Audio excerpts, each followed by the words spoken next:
एक जगह एक रामायण में ऐसा वर्णन आता है कि एक शकुंत नाम का राजा था।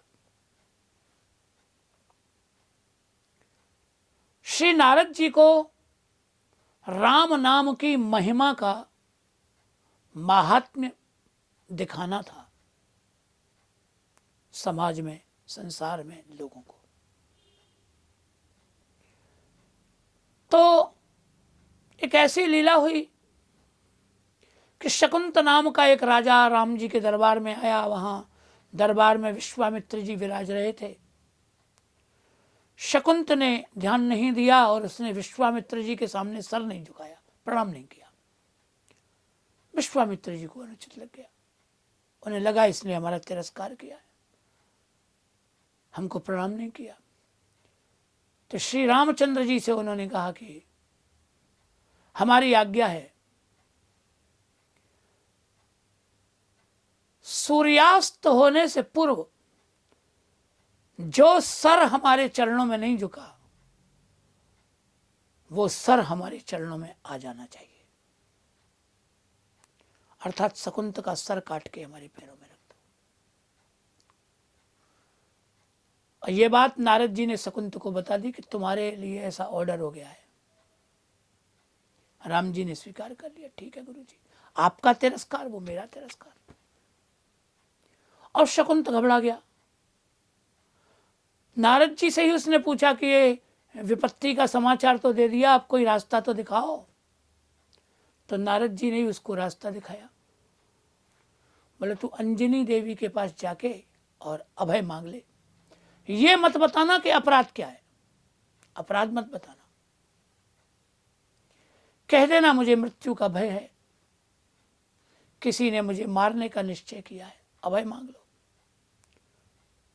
तो उसे अंजनी के पास भेज दिया। अंजनी देवी के पास जाके वो रोया कि मुझे बचाइए माता, मृत्यु का भय मेरे पीछे लगा है। अंजनी देवी ने कहा कि मैं तुम्हें अभय देती हूं, चिंता मत करो। तो अंजनी देवी ने हनुमान जी को बुलाया, कहा इसकी मृत्यु का भय है इसे, तो जिससे भी इसकी मृत्यु का भय है तुम्हें निवृत्ति करनी है। तो हमने इसको वचन दिया है। तो हनुमान जी ने कहा कि अपराध क्या है इसका, किससे बचाना है इसे? तो कहिए हमने नहीं पूछा। तो उससे पूछा तो उसने बताया मुझे रामचंद्र जी से मृत्यु का भय, राम जी से मृत्यु का भय। बड़ा संकट हो गया। हनुमान जी ने कहा तो मेरे भगवान के सामने मैं कैसे युद्ध करूंगा? अंजनी जी ने कहा कि ये तो हमने वचन दिया है, निभाना पड़ेगा। तो हनुमान जी तो ज्ञानी नाम अग्रगण्यम है, बड़े बुद्धिमान है।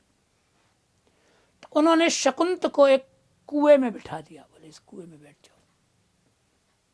और उस कुएं के चारों ओर राम नाम का कवच उन्होंने बांध दिया और स्वयं बाहर खड़े होकर राम नाम का कीर्तन करने लगे। रामचंद्र जी आए, हनुमान जी से कहा कि तुम यहां से हट जाओ, हमने गुरु को वचन दिया है शकुंत का सर काट के उनके चरणों में रखना है।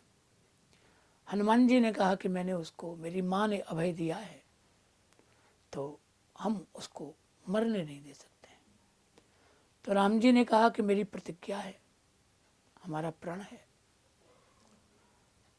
हनुमान जी ने कहा कि महाराज मुझे क्षमा कीजिए। मैं तो राम जी ने कहा तुम मुझसे युद्ध करोगे? हनुमान जी ने कहा नहीं करेंगे, सेवक स्वामी का क्या युद्ध, हमारी इतनी हिम्मत थोड़ी है कि हम आपसे युद्ध करें। आप मुझे मार दीजिए और मेरे जीते जी तो आप शकुंत को नहीं मार सकते, आप मुझे मार दें फिर शकुंत को मार दें। श्री हनुमान जी राम नाम के संकीर्तन में बैठे और जितने शस्त्र राम जी प्रयोग करें वो सब राम नाम से टकरा के लौट जाएं। एक भी शस्त्र नाम शक्ति का भेदन नहीं कर पाया। सूर्यास्त होने को आया, विश्वामित्र जी नाराज हो गए। राम जी से बोले तुम हमारी मजाक उड़ा रहे हो, तुम भगत और भगवान स्वामी सेवक मिल गए हो और तुमने हमारा तमाशा बना दिया। राम जी ने कहा गुरुजी ऐसा नहीं है। तो कहा तो हनुमान तो तुम्हारा सेवक है और निशस्त्र है, फिर तुम्हारा कोई शस्त्र क्यों नहीं प्रभाव कर रहा है? अब नारद जी को तो राम नाम की महिमा देखनी थी, सो उन्होंने देख ली कि भगवान से कहीं अधिक भगवान के नाम की महिमा है, देख ली उन्होंने। तो राम जी ने नारद जी की ओर देखा कि भाई अब कुछ करो, तुम ही करो। तो नारद जी विश्वामित्र जी के पास गए, बोले गुरुजी शकुंत का मस्तक ही तो आपके चरणों में रखना है। राम जी रख देंगे। तो उन्होंने राम जी से कहा, बोले शकुंत का मस्तक ही तो चरणों में रखना है, तो जीते जी रख दो ना, काट के क्यों रखते हो? भाई मस्तक काट के रखना है ऐसा तो नहीं है, मस्तक चरणों में आना चाहिए। तो मस्तक सहित शकुंत को रख दो चरणों में, आपत्ति क्या है? समस्या पूरी हो गई। तो कोई भी समस्या हो कैसी, नारद जी समस्या को जन्म भी दे सकते हैं और नारद जी उस समस्या का समाधान भी कर सकते हैं।